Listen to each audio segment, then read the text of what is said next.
dear President Ruto, for hosting this Africa Climate Summit. And thank you very much for your leadership on climate action ever since you took office.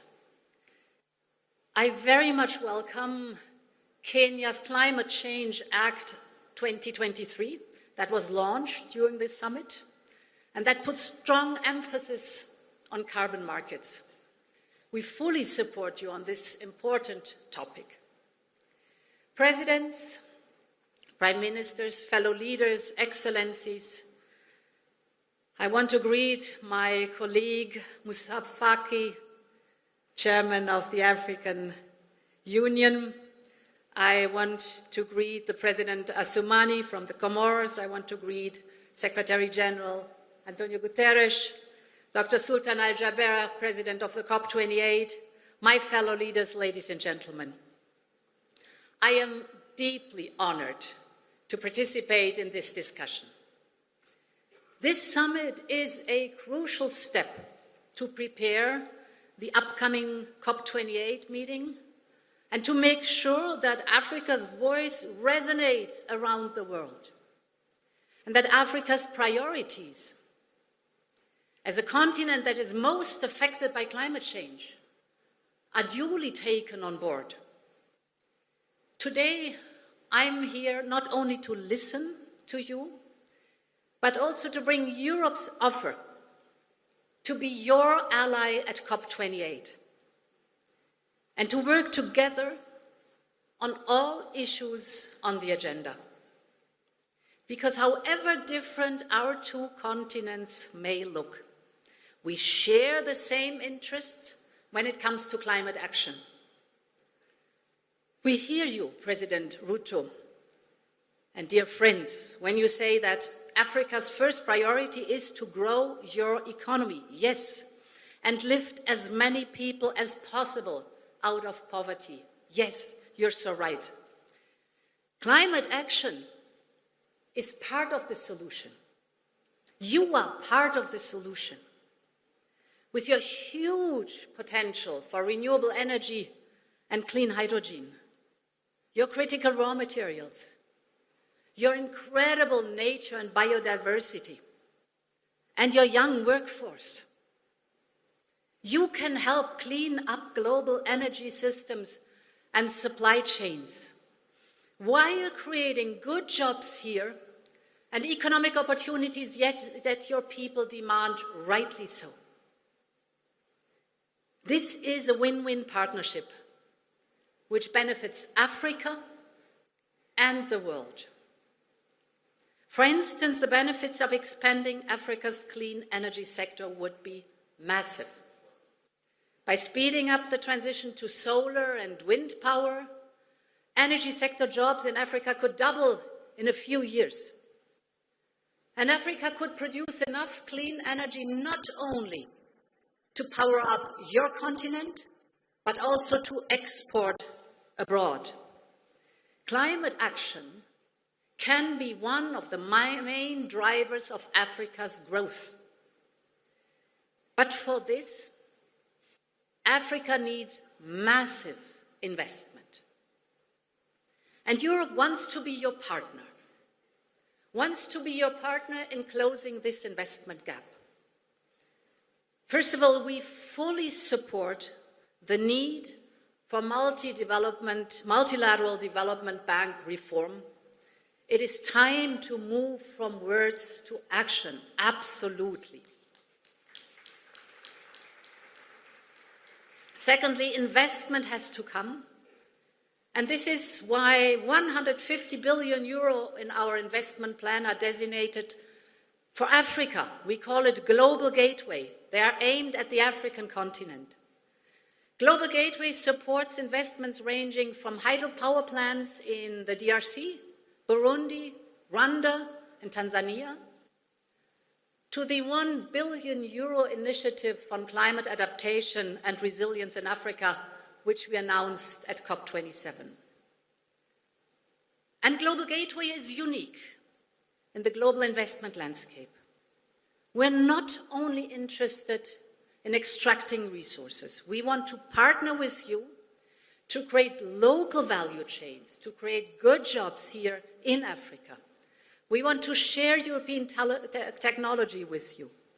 We want to invest in skills for local workers. This is crucial for the young people, because the stronger you are as suppliers, the more Europe will diversify supply chains towards Africa, and the more we both will de-risk our economies. It's a clear win-win. Namibia, for instance, is now building a new hydrogen industry, as well as rare materials value chains in partnership with Europe. And later this morning, President Ruto and I will conclude a new hydrogen partnership between Kenya and the European Union, with the objective to further develop the green hydrogen economy and with the full support of Team Europe. This is good news for Africa and for Europe alike. So we should work very closely as partner. Yet, public money from major economies, however crucial, is not enough. And this is why we need to bring the conversation on climate financing to the global stage at COP28. Let me briefly share 3 specific points that will be discussed here in Nairobi to pave the way towards COP28. First, on attracting private investment to Africa. Second, on carbon pricing and carbon credits. And third, on setting global targets for the energy transition. On the first point, the green transition will require an unprecedented scale of private investment. Public finance will not suffice. This is true for Europe, but it is also true for emerging market and developing economies. Private capital will need to be mobilized at scale. And here, green bonds are widely recognized as providing part of the solution. This is why we just put forward a new proposal to attract private investment. It's called Global Green Bonds Initiative.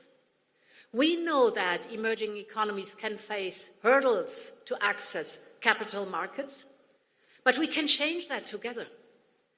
Europe has the biggest and most advanced green bond market in the world, so we are ready to share our expertise with your teams on how to develop your own green bond markets, and at the same time, we will push on the investor side. Together with the European Investment Bank and our member states, we are allocating €1 billion to de-risk private investments in emerging markets. This could help to attract up to €20 billion in sustainable investment. So, let's work together on that to build and grow Africa's green bond markets, and let us bring together this crucial point to COP28. There's another solution that would unlock huge resources for climate action in Africa, and that is carbon pricing and true carbon credits. And this is my second point. I believe, as you do, President Ruto, that setting a price on carbon emissions is one of the most efficient and one of the most effective tools in our hands, because it fosters innovation by the private sector, that's crucial, because it makes heavy polluters pay a fair price, that is necessary, and because it creates revenues that can support the clean transition in developing countries. That's what we need. And this includes also to include the carbon sinks that have been mentioned, and you are rich in carbon sinks here, and to reward this contribution. We have to get there. We will discuss this in more detail in the next session, so let us work together to bring a proposal for global carbon pricing and true carbon credits at COP28. And finally, on global energy goals, if we are to limit global warming to 1.5 degrees, we have to speed up the global energy transition. That means if we want to match our goals, we need to triple renewable energy capacity and we need to double energy efficiency by 2030. This sounds bold, but it is doable. If we step up global investment in renewables, this would make clean energy more affordable for all countries, including here in Africa. And this is why COP28 President Dr. Sultan al-Jaber and I champion an initiative for global targets for the energy transition to be achieved collectively. Because only what gets measured gets done. So, the global goals will provide a benchmark to track the progress and to attract even more private investment. So, I look forward to working with you on this and much, much more. I hope that Africa and Europe will join forces to reach a global agreement at COP28. Ladies and gentlemen, these three proposals may look bold. They may look impossible to achieve. But in the beautiful words of Nelson Mandela, who said, "It always seems impossible until it's done."